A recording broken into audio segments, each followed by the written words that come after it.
علاقائی خبروں کا سلسلہ آگے بڑھاتے ہیں۔ حجرہ شاہ مقیم میں بھارتی آبی جارحیت کے خلاف اور افواج پاکستان کے حق میں ریلی کا انعقاد کیا گیا۔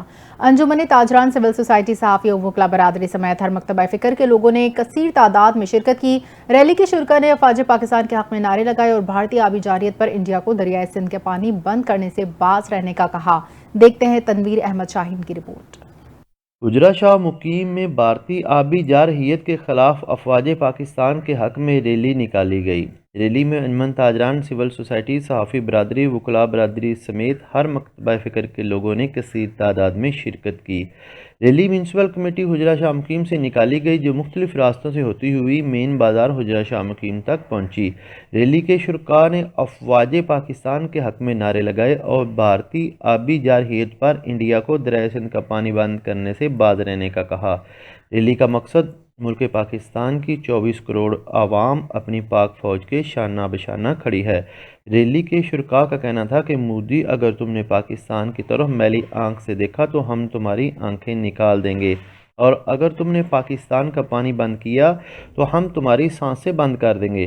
پاکستان کی بنیاد کلمہ طیبہ سے رکھی گئی ہے۔ پاکستان ہمیشہ قائم رہنے کے لیے بنا ہے۔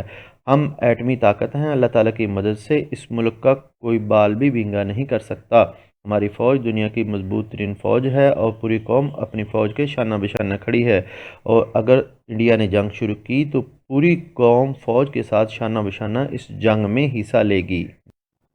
چنیوٹ کے علاقے موزہ ابو سعید میں واقع تقریباً 50 سالہ بھٹو کالونی کے جاگیردار کی کوشش بے نقاب بھٹو کالونی کے ساتھ بھٹو کا نام مٹانے کی کوشش پر اہل علاقہ شدید غم و غصے میں پائے جاتے ہیں۔ اہل علاقہ کی حکومت وقت اور بلاول بھٹو سے فوری نوٹس لینے کی اپیل۔ رپورٹ کر رہے ہیں چنیوٹ سے ہمارے نمائندے قیصر وینس۔ جی قیصر۔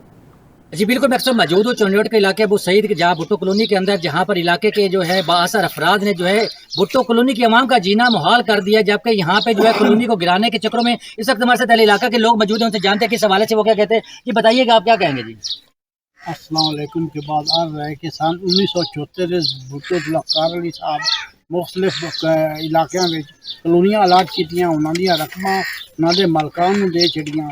اس بعد کچھ بھی امپلیمنٹ رہ گئے، انہاں رہن دا سہارا لے کے دکھ نال ہن عوام تو دوبارہ وہ رقماں بٹورنا چاہتے ہیں۔ 50 سال تقریباً ہو گئے کہ لوگ اتنے آباد ہیں، انہوں نے اتنے میٹر بجلیاں دے ہیں، اتنے انہوں نے سولنگ لگے ہوئے، اس تو علاوہ انہوں نے پختہ عمارتیں بن چکی ہیں۔ وہ سارے کام کس طریقے نال ہو گئے، انہوں نے الاٹ ہوئی ہیں چل رہے ہوں انہوں دکھ دے تو فرار ڈال محکمے بھی یہ عوام نو بھی دھوکھا دے کے دوبارہ رقم انہوں کو لینا چاہتے ہیں۔ انہوں کی ملی بھگت کے علاوہ کوئی اور کام نہیں۔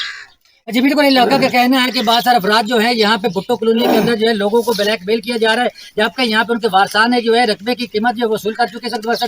دیگر علاقہ کے لوگ موجود ہیں، ان سے جانتے ہیں کہ اس حوالے سے وہ کیا کہتے ہیں۔ جی بتائیے گا، آپ کیا کہیں گے؟ جی بالکل ٹھیک ہے کہ ذوالفقار علی صاحب نے سانو ایک 5 مرلے کی اسکیم نال جگہ الاٹ کی ہے، یہ ہوں سارے کول جی لینا چاہتے ہیں۔ اسی غریب لوگ اسے اتنے میٹر لا گئے، مسجدیں بن گئی، سولنگ بن گئے جی، ہوں سارے کول پیسے۔ جی بالکل، علاقہ کا کہنا ہے تقریباً 50 سال سے جو ہے بھٹو کالونی جو ہے یہ بنی گئی ہے، جبکہ یہاں بھٹو کالونی جو ہے پلاٹ الاٹ کیے گئے عوام کو، جس کے اندر جو ہے بااثر علاقے کے لوگ جو ہیں یہاں پہ جو ہے جھوٹے مقدمات کیے ہوئے اور شہریوں کا جینا محال کیا ہوا، جبکہ اہل علاقہ نے آر پی او فیصلہ آباد، ڈی پی او چنیوٹ، وزیر اعلیٰ پنجاب مریم نواز اور چیف جسٹس آف پاکستان سے اپیل کی خدایا غریب عوام پر رحم کیا جائے اور اس بھٹو کالونی کو جو ہے بچایا جائے۔ جی وزیر اعلیٰ پنجاب مریم نواز کے ویژن کے تحت ضلع راجن پور کی تاریخ میں انقلابی اقدام۔ سرکاری سطح پر artificial intelligence career counselling booth کا جامپور کے سرکاری اسکول میں آغاز کر دیا گیا، جس کی افتتاحی تقریب government boys model high school کے آئی ٹی روم میں منعقد ہوئی، جس کا اہتمام ہیڈ ماسٹر ڈاکٹر عبدالعزیز کی جانب سے کیا گیا۔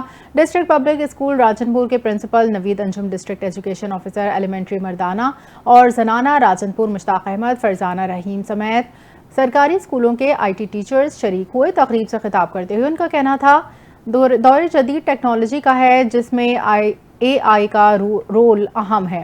راجن پور کی تینوں تحصیلوں سے اس کا آغاز کر دیا گیا ہے، جبکہ راجن پور پاکستان کا پہلا ضلع ہے جس نے پہلے اس ٹیکنالوجی میں قدم رکھا۔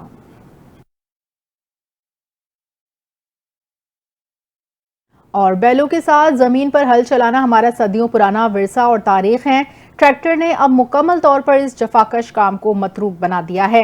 غالباً یہ آخری نسل ہے جو اس طریقے سے کھیتی باڑی ہوتی دیکھ رہی ہے۔ اس حوالے سے مزید تفصیلات محمد افضل رمضان کی رپورٹ میں دیکھیے۔